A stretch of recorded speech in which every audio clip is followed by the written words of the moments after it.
Okay, so good afternoon, class 9th.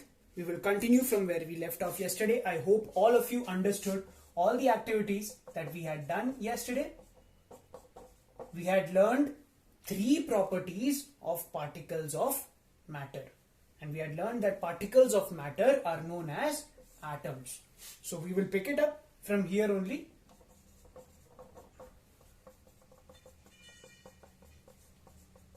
Matter in our surroundings, class 2. I hope all of you are ready with your notebooks. We will move on now to the 4th property of matter.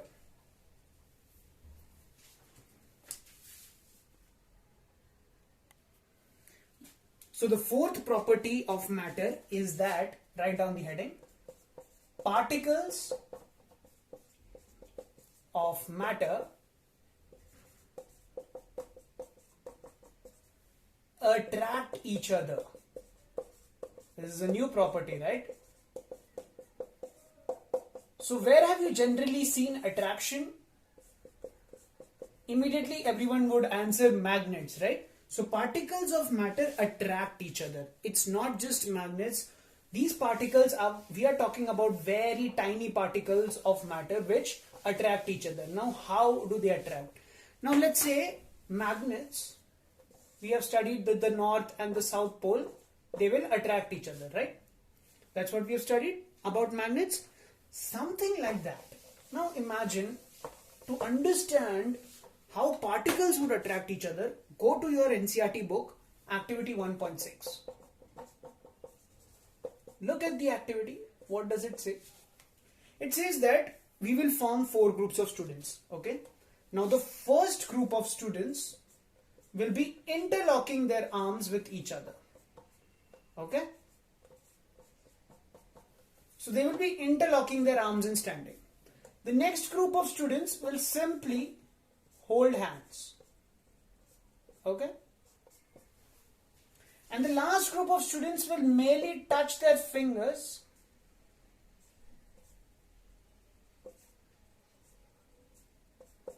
merely touch their fingers with each other. 3 groups. 1, 2, 3. Now the 4th group of students, what they will do is they will try to break their lock of their hands. So obviously, as you might know, it will be the easiest in the case of 3 because they are only touching with their fingers. Then it will be a little bit more tough in 2, and it will be the hardest, almost impossible in the case of 1. So what does this say? 3 possible ways I have shown you how matter can be attracted, how attraction can happen in matter. So this activity demonstrates that. So understand this activity because it will help you understand our next topic also. Again, there's activity 1.7. So you first take an iron nail. Read the activity. This is A. Then second, you take a piece of chalk. Okay, you take a piece of chalk. And the last, you take a rubber band. You take a rubber band. Okay. Now, what you will do? You will try to break them by stretching or hammering or applying force. Do whatever you want to and try to break these 3 items. So which will break the first? This one. C. Then the chalk will break more easily, and then iron nail won't even break at all. It's very strong, right? Again, let's look at the next activity, 1.8. Activity 1.8. Read the activity. It says that you take some water in a container and try cutting the surface of water with your hands. You took some water and you dipped your hand in it and you try to cut through it. You were able to do easily.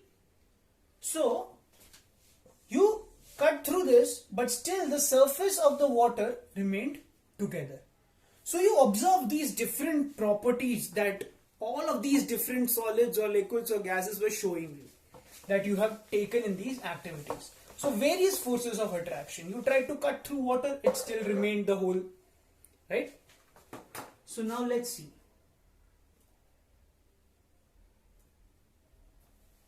All these activities lead you to help you understand today's topic. I hope you've read the activity. Now write down.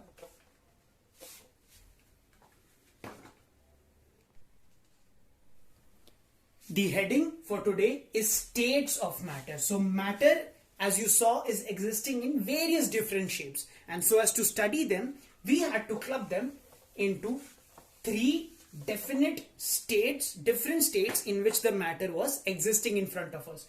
All of you know this, you have studied it before also. So make a column, make three proper columns in which you will be writing the differences between these states. The first one is solids, second one liquids, and the third one is gases. Okay, so let us look at this. Solids. What are solids? Let's take the example of this duster. This duster has a definite shape. Look at this. It is solid, it is fixed. It cannot be, its shape cannot be changed. Look at this marker or this board, for instance. Or look at all the solids around you, your table, bed, sofa. You cannot change its shape. It has a very fixed, definite shape. So that is the first property. Definite shape. Let's come to liquids. You take any liquid in a jar or in a glass. You pour it from the glass into a vessel. The liquid will change the shape. Then you pour it onto a bottle. It will take the shape of the bottle. Now you put it on the floor. It will go all around. So that means liquids do not have any definite shape. So you will write no definite shape. Okay? And similarly for gases also, is there any shape? No, the air around you. You can see any gases. They take the shape much more easily than liquids and much more faster. So definitely in gases also, there is no definite shape. Okay. Next thing. Solids, if I am taking this duster, it has some weight, it has some mass, okay, and it is occupying this much space for sure, okay. So it is occupying this much space, right, and it has some mass, and that mass, or it can said that it has a fixed volume, okay. So there is a fixed volume to this duster, okay. So the volume is fixed, so you can write fixed volume in solids. Let's come to liquids. If you take 1 liter of a water bottle and you pour all of that water into a vessel, there will still be 1 liter of water inside it. So understand this point, that volume is the quantity. Okay. So if you transfer the liquid into another container also, the entire volume is still fixed. So even though it does not take any shape, liquids also have fixed volume. Okay. Now we'll come to gases. Do gases have any fixed volume? No, they don't, right? Gases do not have any fixed volume. They can very free to move about. Gases, the molecules are very far away from each other, so they move about very freely, and hence gases do not have any fixed volume. That's the next point. Okay, so no fixed volume in gases. Okay, now move on. Third one, compressibility.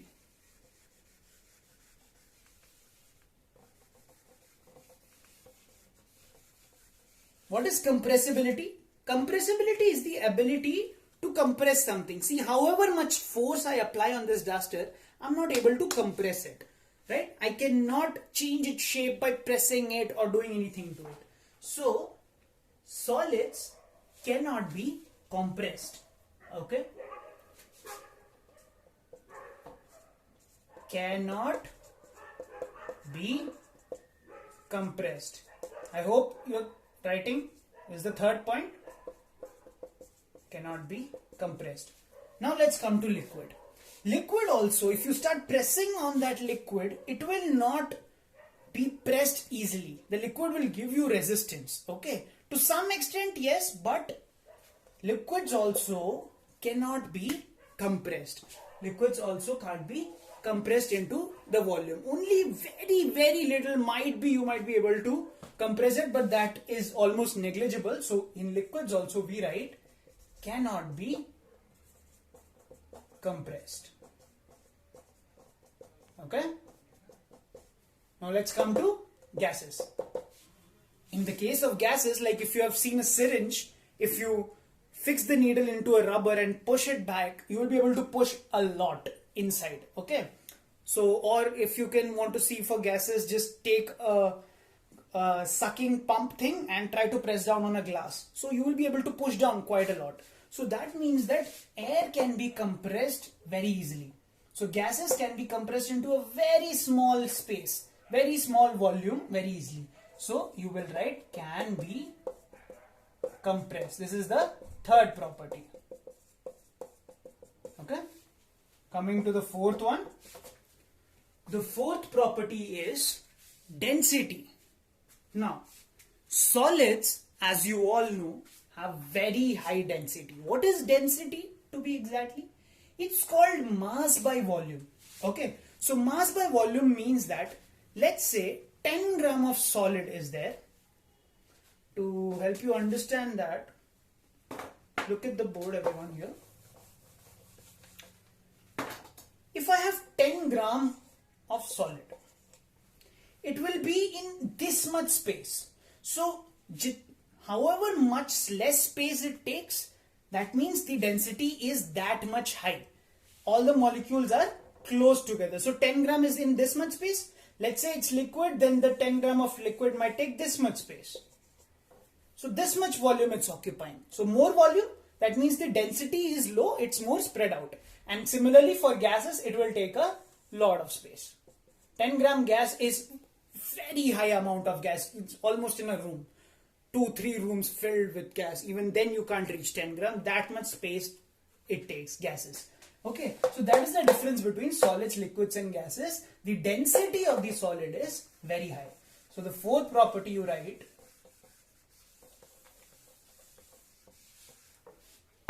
it has very high density. Solids have high density. Now in liquids, okay, when you talk about liquids, it occupies a little bit more space, but it does not occupy a very large volume, right? So liquids have moderate density. Write down fourth point, moderate density. And lastly, gases have very low density. Very low density. Okay, so now let's move on. Let's move on to the next property. It's the flowing property. Fifth property now. If you are writing, you can pause the video wherever you want to and write down. Keep on completing your notes as you watch the video so that you don't have any work later on. Okay. So the fifth property which we will be seeing is the flowing property. Flowing property. Okay. So now see, what is flowing property? If you throw a solid on the ground, it will just lie there, right? It won't move about. It like half of this won't go there and half of this won't go there. It will be exactly where you put it. So solids do not flow. Solids do not flow. Do not flow. Now liquids, we all know, rivers, lakes, everything. Water flows very easily, right? So liquids flow easily. Similarly in gases, now no need to explain this, I think. Gases flow even faster than liquids. Gases flow very easily. Gases flow very easily. Okay. Next point that we will be looking at is the filling up of containers. Very simple. Okay. Now let's say that you take one container and you put this duster inside it. The duster will only take up the space, this much space. It won't take any more space, right, in the container. So solids, simply you write solids do not fill container. Okay. Now, what about liquids? Liquids, yes, as you know, liquids, they will fill the container to some extent. That is, if you pour the water in it, it will fill it maybe half or 3/4, how much water you are pouring in, right? If you pour the same amount as the solid, it will occupy some space, but it will not fill it entirely. So, liquids do not fill container but completely. Write the word, very important. Do not fill the container completely. You need to write the word, okay? Container completely. Okay? And gases. Now what about gases? What will they do? If air is trapped inside a bottle, that air is occupying the entire space in that bottle, right? So gases completely fill the container. Completely fill the container. Okay? So write down these points in your copy. These are your major differences between the properties of solids, liquids and gases. Now what I want you to do,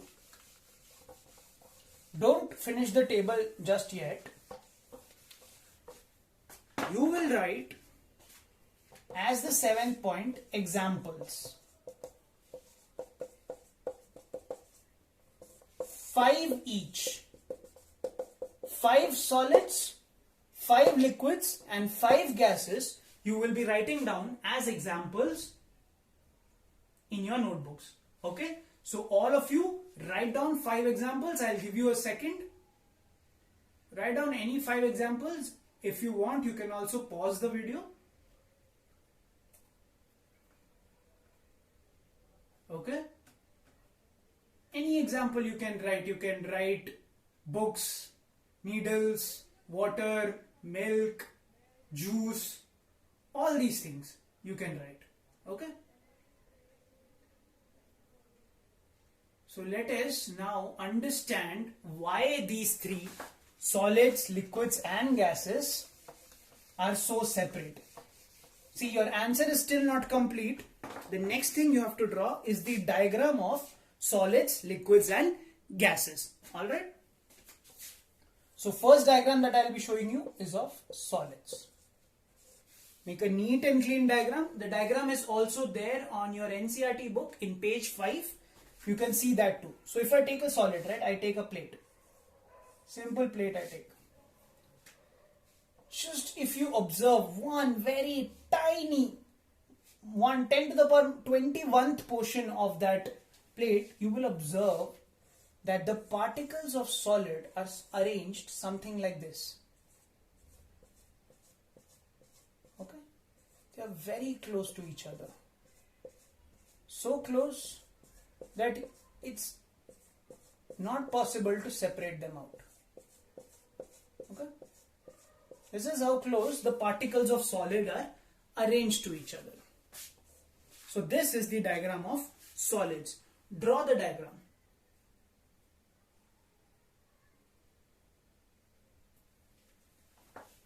Okay? So this is how solid looks. Now, we will take a few examples to understand this better after we finish the diagrams. The next one is liquids. Now, how are liquids arranged? So you take a jar.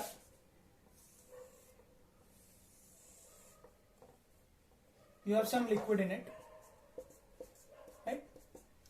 If you see the diagram of a liquid, now here the molecules are close by, yes, but they are not completely touching each other. There is some freedom for each molecule to move about in their fixed amount of volume. Okay, so they are still moving about a little bit, so they can still roam around. That's why they can flow. So you will make these arrow marks inside them. Okay, right? So they are free to move about. Understood? So that will be your diagram for a liquid. It's basically a magnified view, very, very, very magnified view of a liquid. Pause the video if you want to. If you're still drawing the diagram, draw it and then move on. Okay, now finally gases.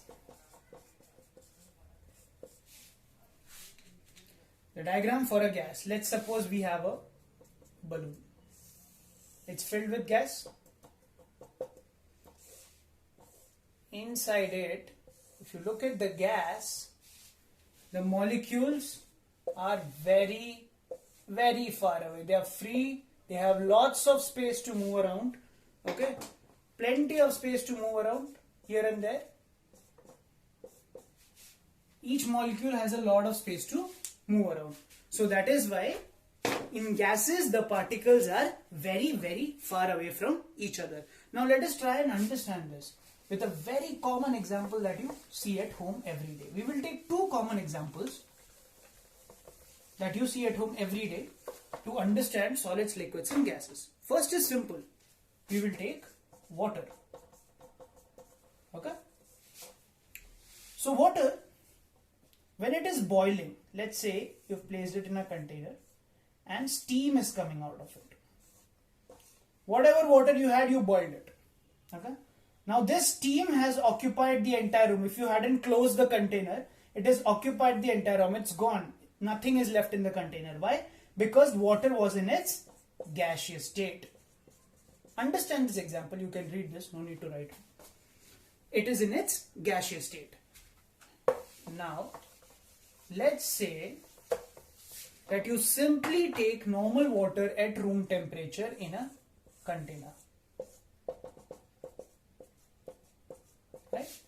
That is, you can say that you cooled the steam. The steam, when it cools, it turns to water. What is the boiling point of water? 100 degrees Celsius. So below 100 degrees Celsius, it is water. Now, in this cooled temperature, it is existing as water. Now you see, it is inside this container only. It's not just flowing anywhere randomly. It is staying where it is. So it has a fixed volume. Still, it does not have a definite shape. If you pour it into a bottle, it will change the shape. Okay, if this thing, you pour it into a long neck bottle, then the water will fill inside it. So it will change shape accordingly to the container. Now finally, if you freeze this, then it becomes a ice cube. Becomes a ice cube. That is, what is the freezing point of water? 0 degrees Celsius. So below 0 degree, it is existing as ice cubes. So now it has become a solid. Another example, can you think of another example in your daily life where a gas is compressed to a liquid? We have learned that gases can be compressed, no? So, example, important example of gas compressed, write this, to a liquid. What is that example that you see in your everyday life? If you didn't guess it yet, it's your natural LPG gas that comes in your cylinders. Now think about it. When you light the flame, a gas comes out and the flame is burning because that gas is flammable. So it is burning. It is burning and it gives you your energy, heat energy. But inside the cylinder, do you think only gas is there? Then how is it lasting so long? Because if the cylinder is of this size, then shouldn't it finish quickly if the gas is inside the cylinder? It's not. What is it? Is that this natural gas has been compressed under very high pressure that it has liquefied inside the cylinder. Very high pressure, it has been compressed completely. Now, if you compress a gas that much, let's revisit the diagrams and see what will happen. So this was a gas, okay. It had this much space to move about, so it was roaming around freely. Now if you keep reducing the space, compress it and you bring it till here, let's say. If this much space only is left for these molecules, then they will be like this, no? But do you remember this correlates to the diagram of a liquid? So that is why all this gas compressed, it exists as liquid. That is why the full form of LPG that comes in your home is, if you don't know it by now, liquefied. It is liquefied petroleum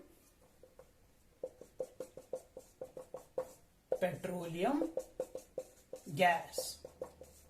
Okay, make sure you get the spelling of liquefied correctly. Liquefied petroleum gas. So it's the petroleum gas that has been liquefied by compressing. Okay, the petroleum gas has been liquefied by compressing. That is why it's called liquefied petroleum gas. Another example, that gases move around so easily. So let's see again. When we heat, that is when we were heating water, steam was coming out. Similarly, when you heat any food particle, okay, when you heat any food particle, what is happening? That you're cooking basically. Your mom is cooking in the kitchen. Okay. Now, more you heat it, the aroma particles in the food are evaporating. So now you, sitting 2 rooms away, can smell the delicious food that your mom is cooking in the kitchen, right? Why? Because the gas particles in the aroma particles, they are heated up, so now they are in gaseous state, so they move around freely, and that is why you sitting here can smell the food. Okay, so these are a few of the properties of gases and liquids. Okay. Now, it also explains something about our title, our examples, that matter can change its state. Matter can change its state. It can go from solid to a liquid to a gas, and then come back from gas to again a liquid, and then again to a solid. So now, in the next class, we will be saying that this change of matter we will be addressing, and we will be addressing as to what happens and what are each of the processes of these changes called. All of this we will be exploring in the next class. So what did we learn today? Today, first of all, we finished the property of particles, that particles attract each other. They are very close to each other, right? And then we moved on to the properties of solids, liquids and gases. How gases have fixed shape and fixed volume, right? Liquids have fixed shape but no fixed volume. Gases neither have fixed shape nor do they have any fixed volume. Solids cannot be compressed. Liquids also cannot be compressed. Gases can be compressed very easily. Solids don't flow, liquids flow, and gases also flow very easily. Similarly, you wrote the examples in your copy. Alright? Okay. So, this is all for today. And as your homework, think about what different processes are observed when matter changes its state. Okay, so all of you have to think about that, and think about in everyday life as your homework.